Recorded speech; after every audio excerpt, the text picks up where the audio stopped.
Oh, that's fun. Good fun. Hi, everyone, and welcome to, I think we're calling it DLTV on the Fringe again from Digicon 2016. And we're here with Jenine Beekhuyzen. I think I got it right. From the Tech Girls movement. She's absolutely amazing.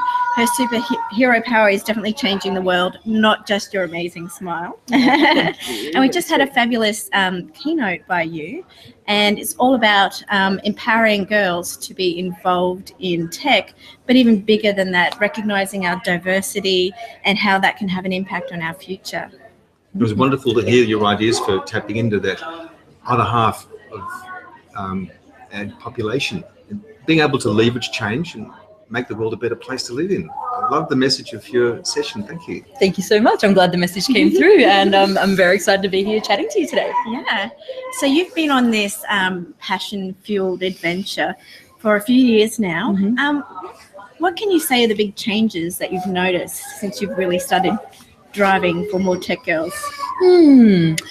Yeah, passion journey is correct. And every day I question, what am I doing? Why am I doing this? And then I find the inspiration to keep going, particularly from our young females out there doing amazing stuff. Big changes. We're not really seeing the big changes in terms of women studying technology necessarily. And I often get the question, well, you're doing all of these things. Why don't we have more women doing tech? Where is the stats? Exactly. And it's quite a frustrating question in that it suggests by doing one thing, there's an automatic flow-on effect to something else. And I think one of the points I tried to make in the presentation today is that there are a multitude of factors that de-influence girls, essentially. So we need to have a multi-pronged approach to actually fix that. And my answer to that is often, if we weren't doing what we were doing, we'd actually have a lot less girls. Yes. So I really think that's the case. So even though we don't have the numbers per se, it is kind of one girl at a time at the moment, kind of like the starfish idea. You throw the starfish back into the water one at a time.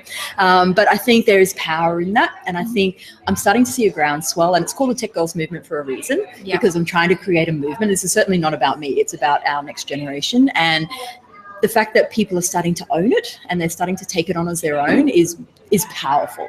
And I'm seeing the movement grow, and that's very, very exciting. So are there particular individuals' stories that you think are really, really powerful? Are there some standout stories of those girls that have had a moment of inspiration and taken a tech pathway? Oh, absolutely. There's so many, and I could have spoken for hours up there on stage, but of course I'd probably put everyone to sleep. But no. And there are a few of them in there I didn't quite get to, but I'll have them in the slides that I'm going to upload today. To SlideShare. Stay tuned. Yes, they'll be on the SlideShare description as well, so we'll link to them there. Wonderful. So in 2014, the winner of our competition, her name is Sarah Price, and so Sarah's from Melbourne, actually, Melbourne Girls Grammar. And at the time, we didn't have the curriculum for the program, but it was kind of like send in your ideas for your app and what you would like to see change the world. And so Sarah, at the time, she had already created an app. It was called Positive Penguins. And what Positive Penguins does is it allows young children to deal with difficult situations, and it helps build confidence and self-esteem in young people. So she was 12 at the time of entering. She had already sold 20,000 copies of her app. I may even have that app. Oh, see, that's fantastic. Go, Sarah. Sarah is amazing. She's one of our ambassadors. She's just such an inspiration. And I got to spend a bit of time with her at EduTech the other week. Yeah. Because she presented at EduTech. She did. I was there. Oh, see, I was in another session with the Baroness at the time. But yeah, that's fantastic. And she's so inspiring. She's sold 30,000 copies, and she's onto her 4th app. Wow. So if you haven't got Positive Penguins, go and get a copy. But it's just such a great tool for young people to build their confidence and deal with those difficult situations. So she's one of the best stories that I can talk about. And what I really liked about her story is it wasn't so much about I did coding and I made this thing, or I know this language, or I use this program. It was actually, I really want to help people feel better in their lives and be able to cope and things like that as well. So it was actually more of a psych need than anything else that drove her creation. And it started as a PowerPoint, wasn't it? So not at super school. amazing techie. And then it was developed into an app, which is really cool. Absolutely. And she's been working with some hospitals and things and just helping, help change the world. And I think that's one of my favorite stories, because she's just such I'm very excited to see what she'll do next. Yeah. So we had some great stories. Let me mention a couple more. Sure. So we had last year, our our winners of the competition, the search for the next tech girl superhero, that was Team Paws Out. So their app was connecting hectic dog owners with teenage dog walkers. It's kind of like an Uber for dog walking. Yeah. I heard in the crowd this morning that everyone going, woo! And we all need that. You can mash that up with Pokemon as well, so people can walk dogs and collect Pokemon. What a brilliant idea! Yeah. I'll pass that on. Fitness and friends.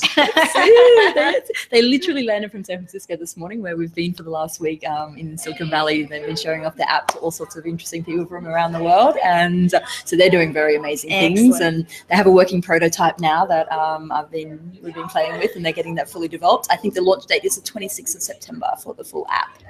Not too far away. And so two others I'll mention very quickly is our New South Wales finalist from last year was Emma. And so Emma created an app called Emma's Wagon. Emma's 9. Oh, bless. Emma joined the competition on her own. She didn't even have a team. And she created an app to help parents coordinate after-school carpooling activities. That is really good. 9. That's really good. Amazing. Saw a problem, logistical problem. Absolutely. And this is it. And it's about young people solving young people's problems. And that's what I love so much about the competition, because I don't know what their problems are and I don't know how to solve them. But for them to identify what's important to them. So obviously she wanted to go somewhere after school, and Mum said, I don't have time to drive you there. So she thought, wow, I need a solution to this. What is my solution? Exactly. So it's very problem-based solutions. And our WA finalists from last year were Vocabulary Voyagers, and they created an app to help kids prepare for NAPLAN. Oh, cool. Amazing. That's great. So they've now been working lots on their app. They've now 3,000 downloads, I believe, last week, which is pretty cool. And for the global competition, they came in the top 1% of entries out of 800 entries from around the world. So they almost made it to the finals to San Francisco to pitch, but not quite. But they did amazing, and they're now fundraising and trying to get their app even better. And then someone mentioned to me while I was overseas, how about they could use that app to teach someone from any language how to speak English? Fabulous. Extending their massive market. I love it. So, yeah, there's so many amazing young women doing great things, and it's just about celebrating them and the things that they're building. Yeah. I was going to ask you, Jenine, I'm blessed. I teach at a wonderful girls' school called Mater Christi in the Hills, and I look at some of the projects that the students are doing, and they have a wonderful engagement with thinking about hands-on problem solving, making a difference in the world. And it seems to be something that we sometimes miss, that girls don't just want to do this for some sort of career development, they actually want to make a difference. And I was inspired by your idea of every girl needs to find their superpower. What made you think of that? That's an excellent question that you ask. And there was actually something very specific that brought that around. To be honest, I'm not actually that much into superheroes, but I realized they are a powerful vehicle. Cool. Oh, capes. Yeah. I love the capes. Absolutely. And I love the concept of you've got one special thing about you that makes you different to everybody else. And what is that unique? And often when you're young, that seemed to be a negative thing. Yeah. And I think it's about turning that around and saying, well, actually, that's the best thing about you probably. And that's the thing that's going to make you do what you do in life. Yeah. And so I was at the Brisbane Writers Festival in Brisbane a couple of years ago, and there was a presenter there who actually created a character for, I think it was for Marvel. She had a female character that she created. She was talking about this fan community she had around the world. And so the character she had created had a magic cap. So she'd put this magic cap on, and when she did that, that gave her her power, and she'd go out and do what she needed to do. Yeah. She was talking about how these fans around the world were creating their own caps and wearing them to get out of difficult situations. And so I thought, wow, that's powerful. Yeah. And she told the story of how one of her fans actually had cancer and how she wore the cap when she went into surgery. Aww. And there was something about that story that just got my attention. And I thought, if that's the power of a superhero, then if we can get young women thinking about being a tech superhero, we might have more chance of getting them. So I just thought, I'm getting goosebumps as I say that. But for me, it was just a very well-known concept that everyone can kind of identify with. And it's about finding your own place in the world and bringing that to life. And what I love as well is, superheroes are more typically boys like superheroes more than girls. And I love that it's just breaking that down. So it's like girls are superheroes too. Absolutely. And that's like awesome. That. Yes. And also a sense of playful adventure. It maybe too often men have been dictating the kind of things and colours and ways that girls can play. And even girls' toys, perhaps defining what girls like to play with. I was fascinated by the engineering video that you put up together. Great, isn't it? Goldie Blocks is fantastic. It is. Yeah, that's it. And I mean, and even hearing from the CEO last week about her struggles to get that off the ground. Everyone kept saying it's never going to work. Girls don't like engineering toys. It's never going to happen. And she knew, like she just kept going and kept going. And then one day broke through. And now, I mean, I have them in my house. We gave them out as prizes last year. And to hear those stories from people who finally made it as well. And to say it's okay to fail. It's okay to get it wrong. It's okay to not get it right first time. Yeah. But keep trying. Keep and persisting with your passion. That's right. Go with your gut. Yeah. So is there a takeaway perhaps for some of the teachers who might be listening who want to do better at engaging girls in technology?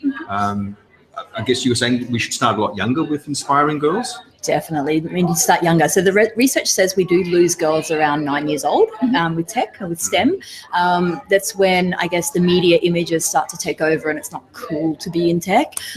That's when, I guess, the boys often take over in the classroom and push girls out of the way. And they're like, I don't care that much, so I'm not going to fight it, sort of thing. Yeah. That's when parents sort of maybe start steering them in different directions. And so I think couple of things. I think celebrating the women in history who've done amazing things in tech. So we mentioned a couple today. So if you haven't heard about, so do you remember Ada? So Ada Lovelace being the first programmer.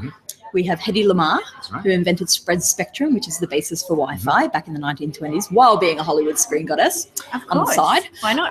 Of course, you can be beautiful and smart. There's absolutely nothing wrong with that. Yes. And then you have Grace Hopper, who invented the compiler and COBOL programming language and literally changed the world with her inventions. So I think we need to have those conversations more and celebrate the contributions that women have made to tech history. Yeah. And I think being a little bit more aware of the unconscious biases. And I think the things that happen in everyday life that we don't realize. And actually just downstairs, I was talking to a teacher. He came up and said, every time I come into the room, I've got 19 boys, 6 girls. I say, hey guys, how are you going?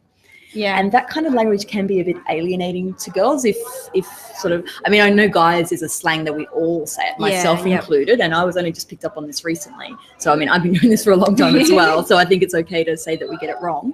But I think if the language we use excludes anyone, then we need to rethink it. Yeah.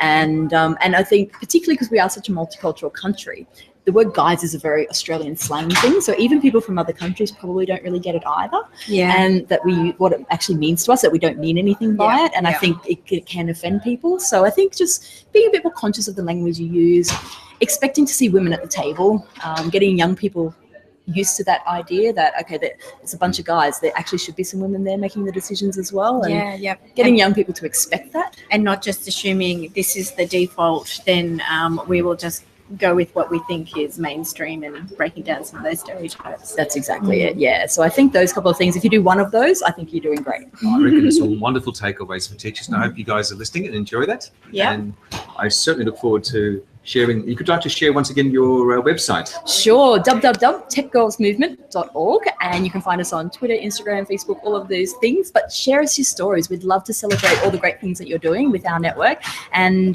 so drop us a line and order some free books. Thank you. Thank you very much. And thank you so much for your time. You're welcome. Thank you so much. Thank you.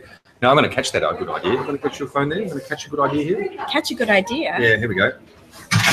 Got it. So we don't need Pokemon, so I'll catch Pokemon, so let's catch some good ideas. I love it. There's an app for that, sure. Absolutely. Bye all. See you for the next one. Thanks.